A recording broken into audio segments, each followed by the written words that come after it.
Hi everybody, this is Jen from Cookies, Cupcakes, and Cardio.com. Today we're going to be making milk and cookie shots. We're putting together an iconic snack, two separate things normally, a lovely glass of milk and a nice chocolate chip cookie. We're putting them together into one special treat. So let's get started.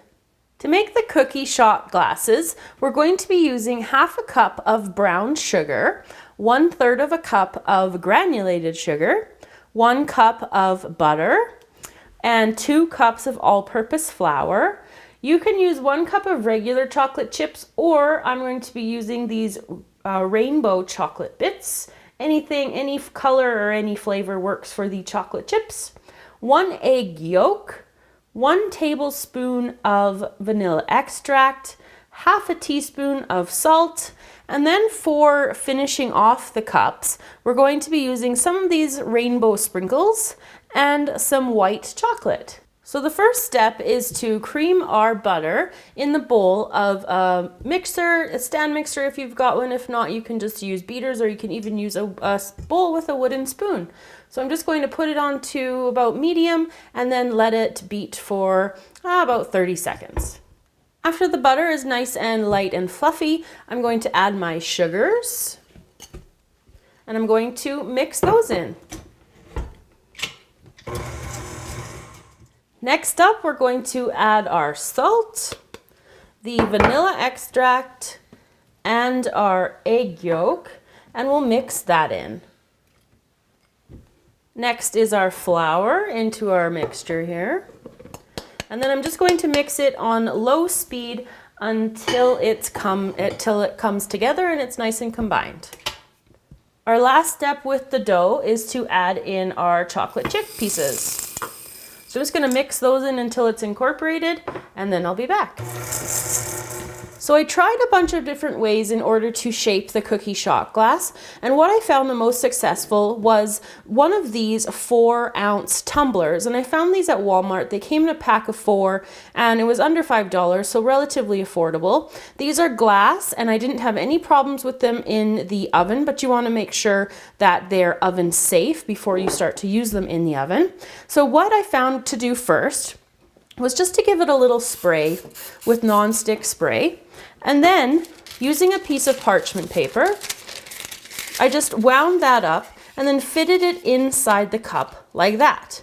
So you want a little bit of the parchment paper to be up above the rim of the glass, because that will help you pull it out when it's fully baked. So then you're just going to take your cookie dough, and I found that if I just kind of flattened it with my hand like this, and then worked it inside the cup, I'm just going to push it down in there, and then just push the cookie dough to the bottom, and then just keep adding the flattened pieces, and you're kind of going to push it together just kind of like a puzzle, and then when it's actually baking there won't be any gaps or any holes or anything like that. So I'm just going to go around the whole thing and fill the whole cup up like this, and then I'll be back to tell you about what we do next. So I filled up my tumbler here, and the little piece of parchment paper can still be pulled at the top here. Now, when I made this batter up, it ended up making 8 to about 9 of these cookie shot glasses. So just keep that in mind. So I would do all of 4 at a time if you buy 4 from the store as well.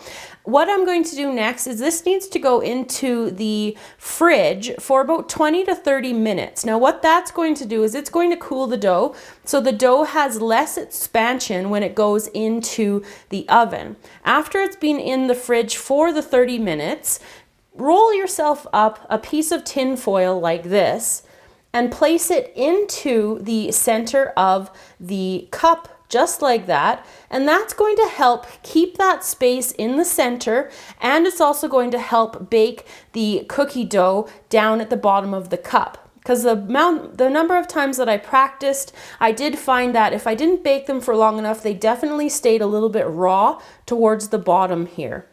So once it's been in the fridge and I've put my tin foil in the middle, they're going to go into the oven on a baking pan for about 40 to 45 minutes at 350 degrees Fahrenheit.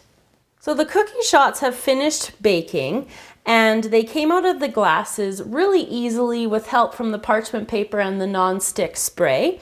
So you can tell that they're completely baked because they're nice and golden brown throughout. But you'll also may notice that the top of it is a little bit jagged. So in order to deal with that, you can just take a paring knife and just sort of trim the top just like this, and that will give you a nice level surface there for our next step. You don't have to do this, it just makes it look more like an actual shot glass if you were to see one made out of a cookie somewhere. So I've melted some of my white chocolate, and what I'm going to do with it is seal the inside of the cookie. Without the hard candy coating, like the chocolate candy coating on the inside, the cookie would most likely disintegrate when we put the milk inside.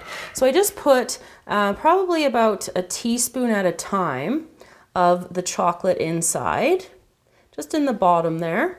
And then using a paintbrush that I just used for cooking, I'm going to just pull the white chocolate up to the top. So this might take a couple of different coats. The ones that I practiced with, it was usually 2 to 3 coats. And the only other tip that I have regarding this is that this part gets a little crummy, as in the cookie crumbs. So I made sure that I didn't re-dip my paintbrush with the crumbs into my white chocolate, just so I didn't get any ugly crumbs unnecessarily into the chocolate base. So I'll just keep doing that and finishing my coating. So the final step to making the cookie shot glass is to give it a bit of a rim. And now that I have covered the insides of all of my cookie shots in the white chocolate, I'm not so worried about getting the crumbs in there. So I'm just going to take my cookie shot and I'm going to dip it right into the white chocolate. And then I'm going to dip it right into my sprinkles.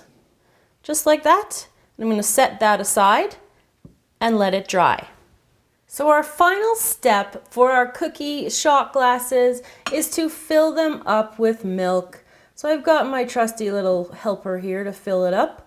So you want to do this right before you're ready to serve your cookies, and hopefully your guests will be very impressed. So I hope you enjoyed the tutorial today, everybody. Thanks for watching. Remember to subscribe to the channel, and I will see you all again next time.